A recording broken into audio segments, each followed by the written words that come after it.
Vous éteignez vos téléphones, enfin vous pouvez les mettre en silencieux, mais ceux qui sont ici, il faut qu'ils les éteignent parce que ça trouble les micros. Enfin, ce n'est pas un dictat, c'est seulement le confort. Bon, peut-être on commence par les réactions à ce et puis vous avez des choses à apporter, bien sûr, c'est là comme ça. Dans un premier temps, je vous donne 10 minutes. L'essentiel, c'est qu'il y ait aussi un débat avec la salle pour qu'on puisse enrichir cette question. Je vous laisse la parole, ensuite donc viendra le débat et il y aura des échanges directs avec la salle. Nous commençons peut-être par, comme c'était prévu, par Liliane Christache. À vous la parole, Madame. Allumez, si vous le souhaitez, votre micro. Bonjour à tous. Tout d'abord, je vous remercie, Madame la sénatrice, pour votre invitation et pour cette journée organisée sur le sujet des Roms. C'est un honneur pour moi et je suis très contente de savoir et de voir qu'il y a beaucoup des acteurs de terrain que je connais beaucoup dans la salle, avec lesquels nous sommes souvent en contact. Donc, je me présente d'abord, je suis Liliana Christache et je viens de Roumanie, je suis Rome de Roumanie et j'ai passé par le même parcours, c'est ce que vous avez vu dans ce film.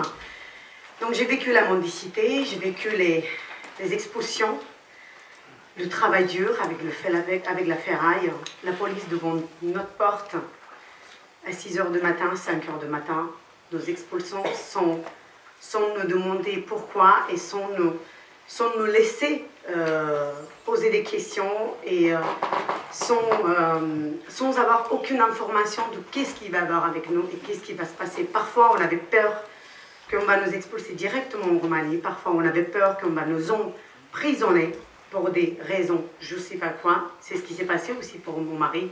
Mon mari, on l'avait emprisonné pour 9 jours. Justement parce qu'il n'y avait pas de place dans les avions pour pouvoir l'embarquer en Roumanie, c'était en 2006. Et donc c'est difficile et ce film, ça m'a rappelé beaucoup sur mon parcours. J'avais dit que j'avais prévu de ne pas parler de mon parcours parce que j'en avais parlé beaucoup. Mais là, ce film, ça m'a donné ça m'a rappelé la situation, ça m'a rappelé la vie difficile que nous avons vécue sur les terrains, la vie avec beaucoup de précarité, sans électricité, sans eau, avec les rats qui marchaient partout et que je ne comprenais pas du tout pourquoi les pouvoirs publics ne réagissent pas là-dessus, pourquoi on est mal considéré, on n'est pas considéré comme des êtres humains et que pour nous, des fois, on pensait que nous, on doit vivre comme ça. Parce que c'est comme ça qu'ils veulent les gens, parce que c'est comme ça qu'ils pensent, que nous vivons comme ça, dans ces conditions. Et ça a été très difficile et grâce à la scolarisation de ma fille en 2007, nous avons réussi à sortir de cette précarité, à sortir de cette misère, à sortir de cette situation très difficile.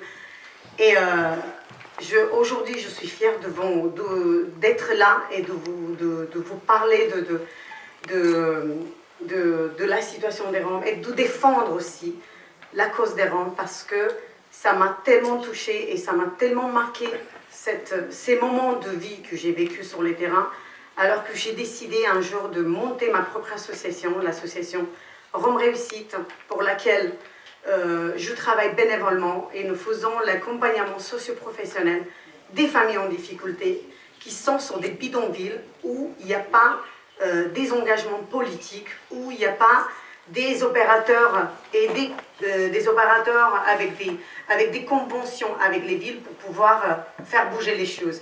Et donc là, nous essayons souvent à scolariser les enfants, à faire l'accompagnement vers l'accès au travail, au logement, à la santé, à l'éducation et je peux vous dire que c'est très difficile parce que quand on n'est pas soutenu politiquement, c'est très difficile d'arriver. Et parfois les familles n'ont plus d'espoir quand ils nous voient sur le terrain. Parce qu'on arrive, au bout de 3e, 4e fois, d'essayer d'inscrire les mêmes enfants à l'école et nous n'arrivons pas parce qu'on a toujours des refus, on a toujours des délais d'attendre pour apporter des documents, des éléments en plus pour les mairies, alors que ce n'est pas normal qu'ils nous demandent souvent un acte de domiciliation pour scolariser les enfants. Donc c'est très très difficile d'arriver à sortir de cette situation et d'arriver à réussir à travailler avec des familles qui sont aujourd'hui en bidonville et qui sont dans la méconnaissance totale et qui sont dans la recherche des droits et dans la recherche d'une vie meilleure en France. Donc,